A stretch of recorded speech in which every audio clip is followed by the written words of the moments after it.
warahmatullahi wabarakatuh.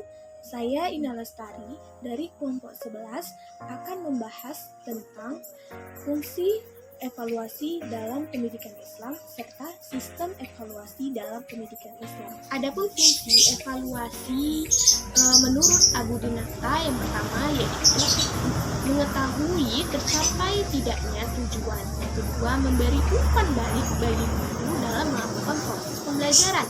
Nah, yang ketiga yaitu untuk menentukan kemajuan belajar. Yang keempat yaitu untuk mengenal peserta didik yang mengalami kesulitan. Yang kelima yaitu untuk menempatkan murid dalam situasi belajar yang tepat. Bagi pendidik untuk mengatur proses pembelajaran. Nah, jadi bagi peserta didik fungsinya yaitu untuk mengetahui kemampuan yang telah dicapai. Lalu bagi masyarakat untuk mengetahui berhasil tidaknya pelaksanaan program. Ramayulis mengatakan bahwa seorang pendidik melakukan evaluasi di sekolah mempunyai beberapa fungsi. Yang pertama yaitu untuk mengetahui peserta didik yang terpandai dan terbodoh. Yang kedua yaitu untuk mengetahui apakah bahan yang telah diajarkan sudah dimiliki peserta didik atau belum. Yang ketiga yaitu untuk mendorong persaingan yang sehat antar sesama peserta didik. Yang keempat untuk mengetahui kemajuan dan perkembangan peserta didik setelah mengalami didikan dan ajaran. Yang kelima yaitu untuk mengetahui tepat atau tidaknya guru memilih bahan, metode, dan berbagai penyesuaian dalam kelas. Yang keenam, sebagai laporan terhadap orang tua peserta didik dalam bentuk rapor, ijazah, piagam, dan sebagainya. Selanjutnya yaitu sistem evaluasi dalam pendidikan Islam.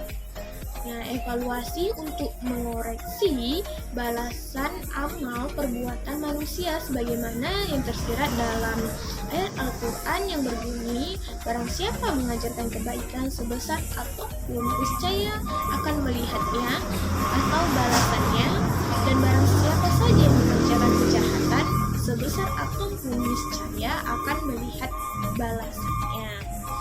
Nah, hal tersebut terdapat pada Quran Surah Al-Zalzalah ayat 7-8 ini.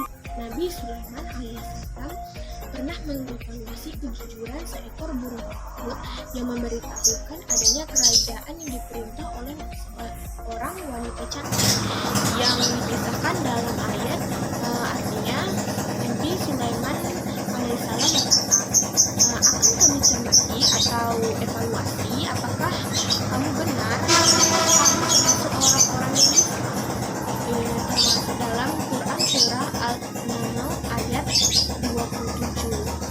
Sebagai contoh ujian atau tes yang berat kepada Nabi Ibrahim alaihissalam, Allah memerintahkan beliau untuk menyembelih anaknya Ismail yang amat dicintai. Tujuannya apa? Untuk mengetahui kadar keimanan dan ketakwaan serta ketaatannya kepada Allah. Seperti disebutkan di dalam firman-Nya, artinya tatkala keduanya telah berserah diri dan Ibrahim membaringkan anaknya atas pelipisnya atau hanyalah kesabaran keduanya, dan kami panggillah dia, hai Ibrahim, sesungguhnya kamu telah membenarkan mimpi itu.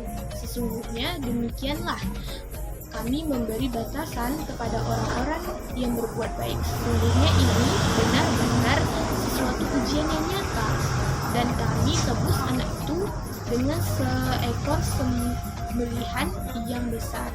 Quran Surah Al-Saffat ayat 103-104. Selanjutnya yaitu secara umum sistem evaluasi pendidikan yaitu yang pertama untuk menguji daya kemampuan manusia beriman terhadap berbagai macam problem kehidupan yang dihadapi. Nah, hal itu terdapat pada Quran Surah Al-Baqarah ayat 155. Yang kedua apa? Untuk mengetahui sejauh mana atau sampai di mana hasil pendidikan wahyu yang telah diaplikasikan Rasulullah Shallallahu Alaihi Wasallam kepada umatnya.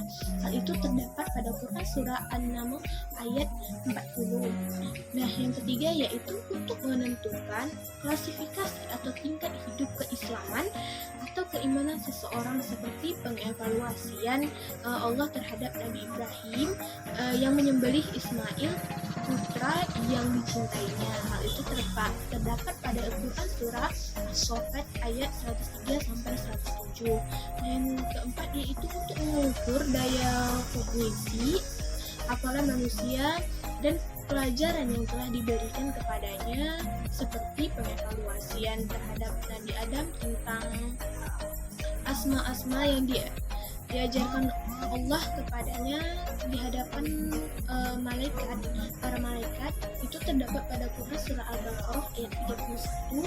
Yang kelima yaitu memberikan semacam tabsyir atau berita gembira ya bagi yang beraktivitas baik, dan memberikan semacam iqab atau siksa bagi mereka yang beraktivitas buruk.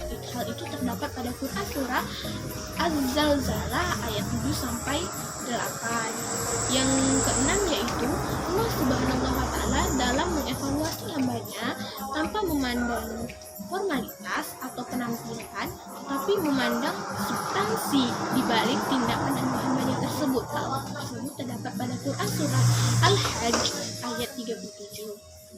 Nah, yang ketujuh yaitu Allah Subhanahu wa taala memerintahkan agar berlaku adil dalam mengevaluasi sesuatu. Jangan karena kebencian menjadikan objektifan evaluasi yang dilakukan. Hal itu terdapat pada Quran surah Al-Maidah ayat 8. Secara rasional filosofis, pendidikan Islam bertugas untuk membentuk al-insan al-kamil atau manusia paripurna. Sekian penjelasan yang dapat saya sampaikan. Assalamualaikum warahmatullahi wabarakatuh.